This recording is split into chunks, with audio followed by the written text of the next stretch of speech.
Саламатсыңарбы, урматтуу студенттер? Бүгүн биздин силер менен сүйлөшө турган темабыз илимий макаланы кантип жазуу. Жыл сайын жогорку окуу жайлар арасында студенттердин илимий практикалык конференциясы болуп турат. Мына ушуга активдүү катышуу үчүн силер азыртадан баштап илимий макала кантип жазылат, ошону өздөштүрүп алсаңар абдан жакшы болот. Илимий макаланы туура жазуу үчүн төмөнкү пункттарда келтирилген негизги принциптерди кармануу керек. Демек, ушул биринчи теманы тандап алгандан кийин макалада илимий ойдун өнүгүшү чагылдырылыш керек. Макаланын бардык бөлүктөрүндө өз ара пикир алышуу болуш керек. Бул темада мурда жарыяланган макалаларга шилтеме болуш керек. Шилтемелер жүргүзүлөт. Анан илимий макаланын айрым бөлүктөрүнүн макетинде так логикалык структуранын бар экендиги байкалышы керек. Бул теориялык бөлүмүн окуган учурда мына ушундай кылып интернет булактарынан силерде абдан көп материалдар чыгат. Ошондо кайсы бир учурда татаалдыкты туудуруп калат, түшүнбөстүктү туудурат, баары бир ошону түшүнүү бир кеңешчи керек болуп калат да. Ошого жеңилдетилген формада ала турган болсок, биз биринчи тема тандоодан баштайлы. Мына медицина багытына байланышкан темаларды тандасак абдан көп. Илимий конференциялар боюнча мына мен электрондук поштама абдан көп материалдар келип турат. Мына library деген атайын илимий макалалардын бүтүндөй жыйнактардын, конференциялардын маалыматтары ушул жерде чыгат. Мынакей көрдүңөр, наука образования ар кандай темада. Мынакей 12 апрель студентская наука, актуальные вопросы достижения инноваций. Примерно мен азыр ушуну силерге баштап берсем. Биринчи, кимдер кандай макала жазды, кантип, кайсы темада жазды дегендей бир багытта маалыматтарга көңүл буруп көрөлү. Так, студентский.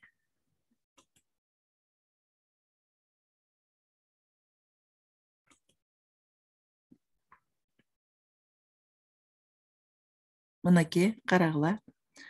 Демек, ушундай приглашениялар келип турат. Силер бир эле баштап ала турган болсоңор, анан бул багыттары. Мынандай анкета жүргүзүлөт, анкета заявка таштайбыз. Анан платный болсо, ошонун акысын төлөйбүз. Ал деле оңой. Бул жерде кантип жасала тургандыгы бардыгы түшүндүрмөлөрү бар.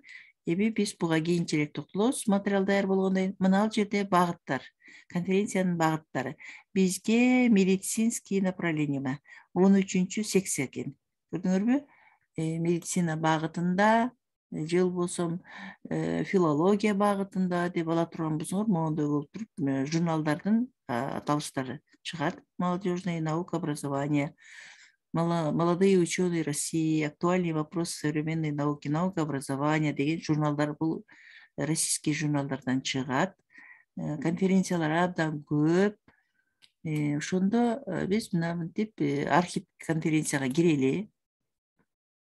Мындан мынакей архив конференция 20 азыр студентский дегенде табалы.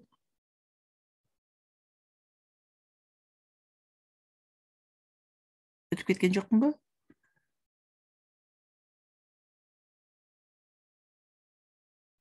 Мынакей. Форумду деле көрө берели.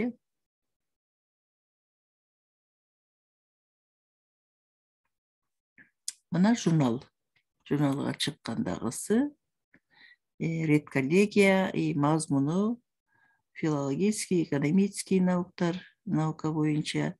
И мына чакан 3, 4, 5 беттен турган макалалардын тизмеси. Силер жөнөткөн материалдар ушундай болуп туруп, ушул журналдарга ушинтип чыгат. Мисалы үчүн азыр состав сил, средства дисквалификации, зону Стенский научный форум. Тематикалар менен өзүңөр изучать этип таанышсаңар болот. Мына силерге повышение активности бизнес коммуникации, Стенский научный форумдун тематикалары боюнча азыр мен башында чыкпай калды, медицинага келели.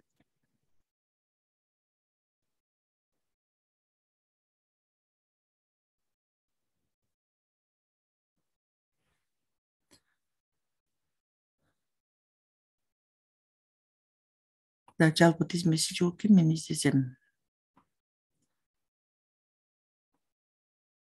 Демек, силер ушундай кылып туруп, мына азыр өзүңөр көргөндөй кылып, архивтерине кирип, архивке кирип, андан бардык тематика боюнча, өзүңөр жактырган тематика боюнча кандай макала жазылганын карап чыгып, бир эки макаланы окуп, анан мынакей форумдар,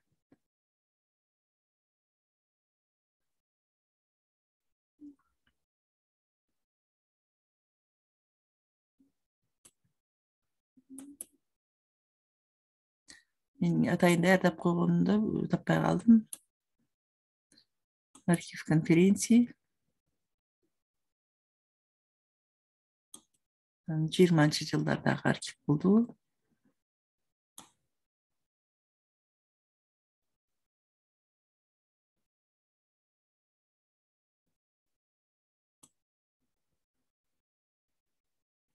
Медицина дедик.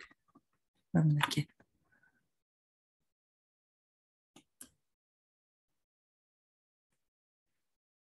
Медицинаны таптык.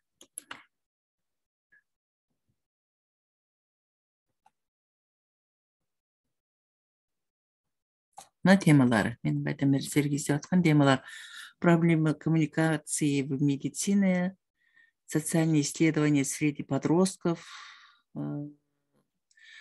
анализ показателей коечный фонд деген ар кандай темалар бар экен. Мына анан ушунун алып туруп бир эки таанышып чыгасыңар.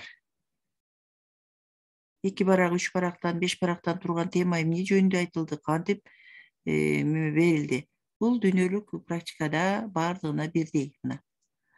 Эми андан кийин бир сире карап койгонуңардан кийин как написать, оформить, опубликовать научные статьи деген абдан көп мынандай материалдар бар. Кимге орус тилинде, кимге кыргыз тилинде. Мынакей структурасы, заголовкасы, аннотациясы, ачкыч сөздөрү, введениясы, обзор, вывод деп. Мына бүгүн биз обзор болуп атабыз да. Кто может написать научную статью и зачем это нужно? Көрдүңөр? Толтура материалдар бар. Мен азыр ушул ссылканы таштайын, ушул жерден баштап. Же неме өзүңөр таба аласыңар, мен WhatsAppка таштап кое берейин, Ооба. Кыргызчасын да таап берейинби? Мына ол вебинар бар экен, как раз макаланы кантип жазуу керек, этаптары деген. Бир кулагыңарга наушникти салып алып, бир убакыт таап, ушуну окуп чыксаңар, ушул жерде да абдан жакшы берилген. Бирок бул журналистика багытында. Бирок андай болгону менен макала кандай жазылыш керектиги тууралуу бар кайсы багытта болсо дагы бул пайдасы тие турган маалыматтар берилген. Ушуну көрүп чыккыла. Андан кийин мынакей кыргызча бөлүмүндө, мынакей макала кандай жазылат, макалада илимий ой кандай берилиш керек, ошол илимий ойдун өнүгүшү, чагылдырышы кандай болот, гипотеза кандай. Силерге бир окуганда татаал көрүнүшү мүмкүн, бирок коркпогула. Ар кандай илимий нерсе, илимий башталыш сөзсүз бир чочулоону, ишенбөөчүлүктү, кайсы бир сезимдериңерди козгойт. Аракет кыла берсеңер, бир саптан аракет кыла бере турган болсоңор, бул ишке ашып кетет. Оңой эле ишке ашат. Эми дагы бир багытты көрсөтөйүн силерге. Ош муунун жарчысы.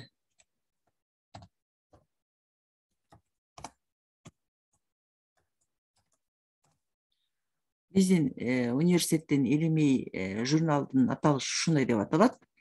Мына ушул журналда дагы студенттердин илимий конференциялардын архивдик материалдары бар. Интернетте издей берсеңер ушундай журналдар көп чыгат. Бул факультеттин сайтында, университеттин сайтында экономика, мына багыт боюнча кетет, мына медицина боюнча. Силер бул маалыматтар менен мурда тааныш белеңер. Уккан белеңер? Жок. Уккан эмесиңер, э? Жок. Мынакей мына журналдын көрдүңөрбү? Илимий багытта кыргыз тилинде жазылгандары мына. Мен муну да таштап коеюн силерге. Анан ошентип эле издесеңер, студенттик конференциядагы ошентип журналга чыгат. Азыр силерге мен жөнөткөн конференциялардын материалдарын жөнөттүм го, кайсы жерде жөнөтүү болуп тургандыгынчы. Ош мамлекеттик университетинде болот, Ош технологиялык университетинде болот. Эми университеттин баардыгында эле жылына ушундай илимий конференциялар өткөрүлүп турат. Эми биз силер менен бүгүн биринчи маалыматтык бөлүктү мына ошондой журналдарда, жалпы республикалык масштабта, союздук масштабта, мынакей Россиянын жогорку вуздарында өткөрүлгөн илимий конференциялар, алар кайсы журналга кандай чагылдырылат, ушул боюнча тааныштыңар. Анан электронный поштаңарга регистрациядан өтүп алганыңардан кийин силердин электрондук поштаңарга дайыма жаңы конференциялар, мына ближайший конференция мынантип маалымат келип турат. Көрдүңөрбү? 5 апрелде боло турган, 7 апрелде, бул бүтүндөй Россия боюнча. Ар түрлүү багытта, анын арасында дайым медицина. Анан илимдердин интеграциясы деген түшүнүк бар. Бул демек медицина кыргыз тили менен байланыштуу. Биз конференциялардын материалдарын жазганда үйрөнө берсек боло берет. Мына 5 майда болот экен. Силер кайсы маалда болсун да үлгүрөсүңөр. Анын ичине мынантип архивди бассаңар, мынакей буга чейинки архивдик материалдарда кайсы макалалар кандай жазылган. Мына материалдар көрүнүп турат, ушул журналдардын мынакей архивдик материалдарды дагы кайталап көрсөтүп атам силерге. Биринчи эле курстасыңар силер. Бирок биринчи курстан баштап эле ушуну үйрөнүп ала турган болсоңор, бул силерге абдан чоң ийгиликтерди алып келет. Туура багыт, мисалы үчүн жолун тапкан болсоңор, туура багытка түшкөн болсоңор, бул силердин биринчи азбукаңар болот. Келечегиңер алдыда мынакей таштап койдум ушул немелер боюнча. Так, андан кийин өзүңөр эле ар кандай предметтерден сабактарды өтүп аткан мезгилде кайсы бир темалар силерге кызыктуу боло баштайт. Мына кечээ силер биз кыргыз тил сабагында кайсыды баштадык эле? Кайсы темада кызыктуу талкуу жүргүздүк? Абанын булганышы. Абанын булганышы адамдын ден соолугуна тийгизген таасири, Кыргызстанда абанын булганышынын шарттары, себептери, анан адамдын организмине ден соолугуна тийгизген таасири, анан дагы ар кандай ушундай кылып туруп эле тематикаларды кое бересиңер. Өзгөрүлүп, ал тема биринчи чоң теманы алып алгандан кийин ошонун ичинде биз баягы 5 пунктту өтөбүз дедик эле. Кандай пункт эле?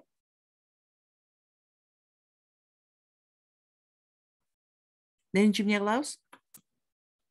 Пикир. Биринчи пикир. Материалдарды чогултабыз, пикирлерди чогултабыз, анын себептерди табабыз, андан кийин Далил келтиребиз.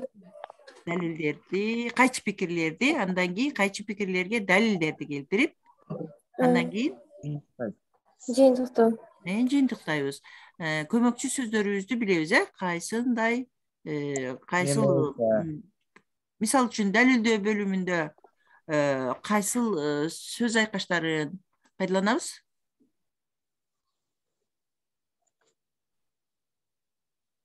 Далилдөөдө.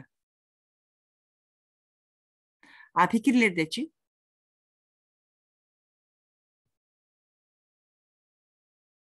Пикирде. Эмнеден Менин баштап? оюмча, менимче деген сөздөрдү колдонобуз. Менин оюмча. Далилде болсо ошондуктан жок анткени дегендерди колдонсок керек далилде. Бул себеп. Ошол себептен. Ошон үчүн Анткени. Макул. Дагы бир сыйра ошолорду эстейсиңер. Акырын чакан гана 2-3 барактан турган эле конференцияда круглый стол. Ким кыргыз тилинде жазасыңар көбүнчө элесиңер? Ооба. Жакшы экен, кыргыз тилинде болсо.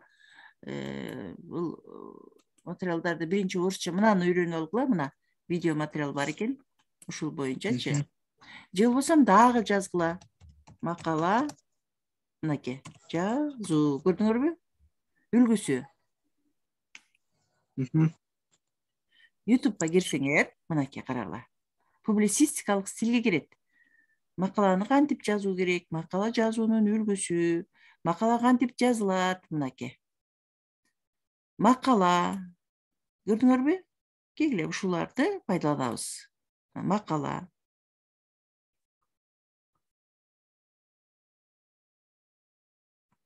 Демек, мына жерден биз кайсын тандайлы? Onu tandайлы. Саламатсыңар, окуучулар. Силер менен бүгүн кайрадан Айнура Тургунова. Мен иштеген мектеп өзүңөр билесиңер, Көксал. Ушуну жөнөтүп коеюн. Суроолор барбы? Азырынча жок экен. Ушул материалдар жетиштүү, бүгүнкүгө? Ушулар көрүп чыгып, суроолор болсо беребиз. Анан бүгүнкү күндөгү актуалдуу темалар ден соолук өзү, чындап билесиңер, ким кандай кесипте иштебесин, кандай шартта жүрбөсүн, ал үчүн биринчи кезекте ден соолукту чыңдоо актуалдуу тема болуп турат. Эми ошонун ден соолукка тийгизген таасирлер, кайсы экология таасирин тийгизип атат, акыркы учурларда кайсы оорулар Кыргызстанда көбөйүп кетип атат, өзүңөрдүн оюңарча ой жүгүртүү менен жана журналисттик иликтөөлөрдү жүргүзсөңөр болот, жанагы видео материалдарда көрсөтүлгөндөй, план түзүп туруп, ошо 5-6 сөйлөмдү чечмелөөгө аракет кыласыңар ойдун үстүндө. Анда бүгүн ушуну менен токтотолу. Өтө акырын кийин ар бир пунктка токтолобуз, Болуп турачык.